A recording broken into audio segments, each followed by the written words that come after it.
Bonjour Agatha Sielinski. Vous avez, dans cette matinée où nous avons discuté, vous avez évoqué la figure de Robinson Crusoe. Est-ce que Robinson Crusoe est autonome? Est-ce que finalement ce n'est pas là la figure idéale que nous recherchons tous? Il est sur son île, il est seul, il ne doit rien à personne. Est-ce que ça serait un idéal pour nous?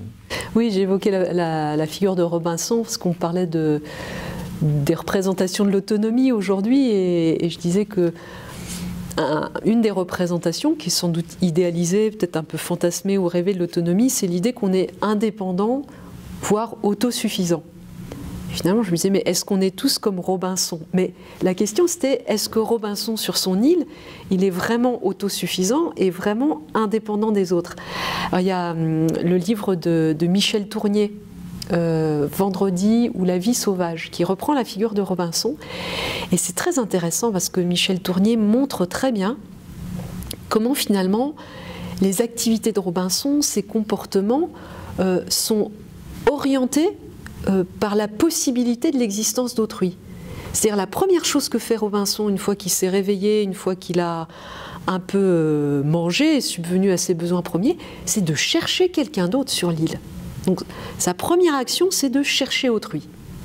Alors, après, dans un deuxième temps, il s'aperçoit qu'il est le seul être humain sur l'île. Alors là, on peut se dire, bon bah ça y est, il est indépendant, autosuffisant, il est dans cette situation un peu solipsiste peut-être. Mais c'est pas si simple, parce que même si à un moment donné, Robinson, dans le roman, va se mettre lui-même en situation presque de se mettre hors de l'humanité, il va imiter des comportements d'animaux. Il va presque vivre comme un animal. Mais ça ne dure pas, c'est pas possible. C'est-à-dire il y a l'humain qui ressurgit en lui, et du coup, qu'est-ce qu'il se met à faire?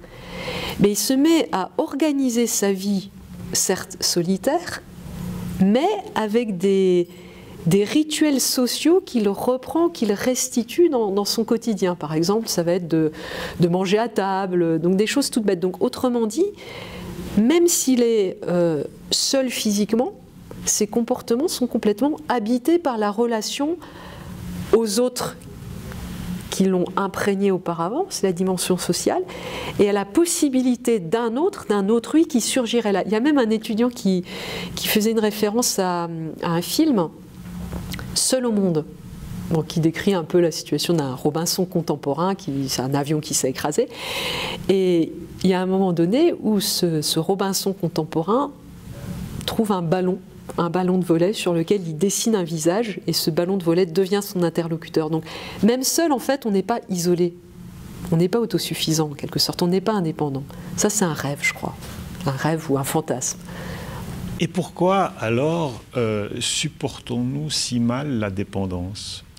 À notre époque, la chose que l'on veut éviter, on le voit beaucoup dans le monde des soins, surtout ne pas devenir dépendant. Oui, c'est presque une façon de demander pourquoi est-ce que nous tenons tant à notre autonomie aujourd'hui? Pourquoi est-ce qu'on est dans une société qui défend tellement c'est mon choix, je veux choisir, je suis autonome? Mais je crois justement c'est parce que nous avons tous en nous la crainte de la dépendance. Et c'est une crainte qui n'est pas seulement une crainte imaginaire, parce que si on se rapporte à ce qui est notre situation initiale, primordiale à tous, on a tous vécu tout petit, dans une situation de dépendance. Donc il me semble, enfin je fais l'hypothèse que c'est la crainte de retourner à cette situation de dépendance où les autres ont une emprise sur nous, qui nous fait avoir une réaction de crainte, d'effroi, voire de rejet par rapport à des situations de dépendance que nous constatons chez les autres. Nous avons pris notre envol et oui. nous avons coupé les liens d'une certaine manière, ou nous croyons avoir coupé les liens. Oui. Qu'est-ce que vous pouvez dire sur cette notion de lien qui finalement, et on le voit avec l'exemple de Robinson, nous manque quand il n'est pas là et nous pèse quand il est là. Il y a cette ambiguïté. Oui, cette ambiguïté, c'est sûr, oui. Moi, je pense déjà que les liens, ils sont en nous. C'est-à-dire, justement, si on se réfère à nouveau à cette situation initiale de l'enfant, nous n'avons pu acquérir de l'autonomie que grâce aux autres. Donc ces liens des personnes qui nous ont permis, par exemple, de marcher. Un enfant ne peut marcher que si quelqu'un lui donne la main pour marcher. Donc d'emblée, il y a ce que j'appelle de l'interdépendance. C'est grâce aux autres qu'on devient progressivement autonome, au sens où on acquiert des capacités à faire des choses par nous-mêmes. Mais le lien, il est en nous. Alors, le lien, il est ambivalent parce que ces premiers liens, ça a été à la fois des liens qui nous ont permis de devenir nous-mêmes, et à la fois, ça a été des liens tellement prégnants que c'est des liens qui peuvent peser, qui peuvent nous paraître comme des liens d'emprise. Au fond, toutes nos relations, toutes nos interactions sociales sont sans doute pétries de cette ambivalence-là. L'autre comme celui qui nous permet d'advenir à nous-mêmes, et l'autre comme celui qui pourrait nous, peut-être pas nous écraser, mais je sais pas moi, porter atteinte aussi à notre identité, quelque chose comme ça.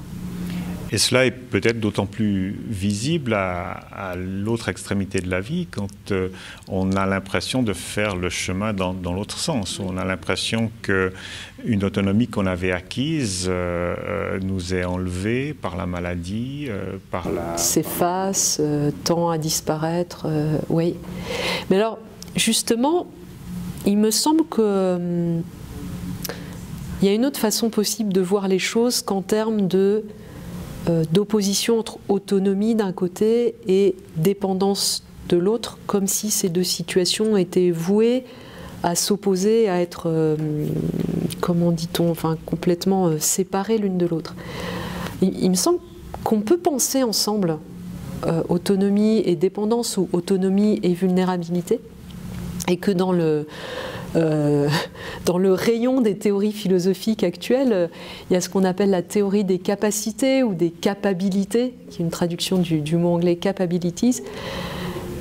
Il me semble que cette théorie-là, elle peut nous permettre de penser ensemble et de tenir ensemble, même dans nos relations, les relations aux autres, les relations à moi-même, de tenir ensemble quelque chose de l'ordre de l'autonomie, de l'exercice d'une liberté, une capacité à décider, et puis de tenir ensemble cette réalité qui fait que on est tous vulnérables, et que être autonome, ça ne veut pas dire être tout puissant. Alors peut-être dans nos désirs les plus fous, il y a ce rêve que être autonome, c'est avoir tout pouvoir sur tout, ou sur soi-même d'abord, quoi. Vous avez évoqué la vulnérabilité même comme une vertu. Est-ce que vous pouvez en dire quelque chose? Alors plus exactement, la reconnaissance de ma propre vulnérabilité comme vertu. J'en parle notamment dans la relation de soins ou dans des relations d'accompagnement, peut-être des relations pédagogiques aussi. Justement, reconnaître ma propre vulnérabilité, qu'est-ce que c'est? C'est reconnaître au fond que je ne suis pas tout puissant. Alors j'en parle comme vertu vraiment au sens qu'Aristote donne à ce terme, c'est-à-dire un juste milieu, une juste mesure entre deux extrêmes. Alors l'un des exemples classiques qu'on trouve chez Aristote, c'est qu'est-ce que c'est la vertu du soldat? C'est-à-dire qu'est-ce qui fait qu'un soldat est un bon soldat? C'est un soldat courageux. Et qu'est-ce que c'est le courage, nous dit Aristote? C'est la mesure, la juste mesure entre le manque de courage, la lâcheté, et l'excès de courage, la témérité. Alors pourquoi est-ce que je fais l'hypothèse que la reconnaissance de ma vulnérabilité dans une relation d'accompagnement ou de soins peut être une vertu? Mais il me semble que c'est une juste mesure entre la toute-puissance et l'impuissance. La toute-puissance, ça va peut-être pas m'empêcher d'agir, mais ça m'empêche d'agir de façon réaliste, ajustée à la réalité. Parce que je ne suis pas tout-puissant, donc je vais être dans le fantasme, je ne vais pas être dans quelque chose qui est vraiment réaliste. Puis l'impuissance, c'est quand je me dis de toute façon je ne peux rien faire. Donc entre les deux, je trouve que reconnaître que je ne suis pas tout-puissant, reconnaître ma vulnérabilité, c'est agir en essayant de répondre le plus possible à la réalité de la situation dans laquelle je suis. C'est une façon de dire, je ne peux pas tout faire, mais je peux faire quelque chose, quoi. C'est tout simple. Et c'est alors que ce pouvoir-faire, on peut le traduire en termes de capacité? Oui, alors la théorie des capacités dans la relation de soins ou dans les relations d'accompagnement, c'est l'invitation, peut-être d'abord l'invitation à un changement de regard sur la personne malade ou handicapée ou sur une personne que j'accompagne. Très souvent, la tentation, le risque, c'est qu'on va voir la personne à travers ce qu'elle ne peut pas faire ou ce qu'elle ne peut plus faire, c'est-à-dire ses manques, ses incapacités, ses besoins. Or, la théorie des capacités, ça nous invite à changer de regard, c'est-à-dire à regarder la personne à partir de ce qu'elle peut faire, de ce qu'elle est capable de faire, ou de ce qu'elle pourrait faire, mais justement, du coup, mon rôle, ça va être d'essayer avec elle de trouver les moyens qui vont l'aider à réaliser ce qu'elle peut faire. Donc c'est d'abord un changement de regard, la théorie des capacités ou des capabilités. Ouais. Ne pas se focaliser sur les pertes et sur les... Vous avez même évoqué, et je pense que c'est quelque chose d'important, il y a la réciprocité dans l'échange, dans le soin, mais ça déborde largement la théorie du soin. Et vous avez posé cette question qui est pour moi peut-être une question fondamentale dans la relation à l'autre. De quoi l'autre nous rend-il capable, ou de quoi l'autre me rend-il capable? Oui, je trouve qu'il y a vraiment un enjeu à introduire de la réciprocité dans la théorie des capabilités. Sinon, on risque de renforcer à nouveau une asymétrie, voire de tomber dans des nouvelles formes de paternalisme. Alors que si je me remets dans la question du... Est-ce que moi aussi je suis capable de recevoir et pas seulement de donner à la personne, ça peut être extrêmement révélateur des possibilités et de l'un et de l'autre dans la relation. De quoi l'autre souffrant me rend capable. Quand on accepte de se poser cette question-là, je trouve que ça permet au fond de valoriser ce que Ricoeur appelle l'estime de soi, mais chez chacun des protagonistes. Enfin, je donnais l'exemple... j'ai remarqué qu'il y a des soignants qui, lorsque par exemple un patient leur dit « mais vous avez l'air fatigué aujourd'hui », mais ça ne va pas forcément de soi pour le soignant, de recevoir cette marque de sollicitude. Et du coup, il y a des soignants qui vont réagir un peu en se protégeant en fait de cette marque de sollicitude, et d'autres qui vont se saisir de ça pour finalement approfondir une relation qui peut devenir dès lors une relation de personne à personne et pas seulement de patient à soignant, en renvoyant chacun dans sa fonction. Et puis, encore plus avant, cette affaire de quoi l'autre me rend-il capable, je trouve que ça peut, notamment dans les relations de soins, mais pas seulement, nous aider à ne pas rester figé dans des habitudes, ou à ne pas rester seulement dans des protocoles, c'est-à-dire cocher des cases sur ce qu'il faut faire, ce qu'il ne faut pas faire. Mais au fond, ça nous oblige, et j'ai envie de dire ça nous oblige moralement, au sens d'une invitation morale à être créatif. Et pour moi, dans la créativité, c'est vraiment un des critères de la réflexion éthique aujourd'hui. Ce n'est pas être créatif pour être créatif, mais c'est comment justement mes réponses habituelles ne sont plus suffisantes et je ne sais plus que faire, mais il va bien falloir faire quelque chose. Je suis obligée d'inventer. Et alors là, est-ce qu'on pourrait dire qu'on boucle la boucle en revenant à l'autonomie? Parce que la créativité fait référence à l'autonomie, mais vous avez aussi évoqué une autonomie qui ne serait pas une autonomie solipsiste, enfermée, mais une autonomie que vous avez appelée relationnelle. Est-ce qu'on pourrait dire que la relation suscitant la créativité va produire l'autonomie? Une autonomie relationnelle qui justement ne serait pas une autonomie d'une indépendance rêvée, d'une autosuffisance rêvée, comme on disait tout à l'heure, mais une autonomie qui advient dans les relations. L'autre me rend créatif, j'aide l'autre à être capable de faire telle ou telle chose.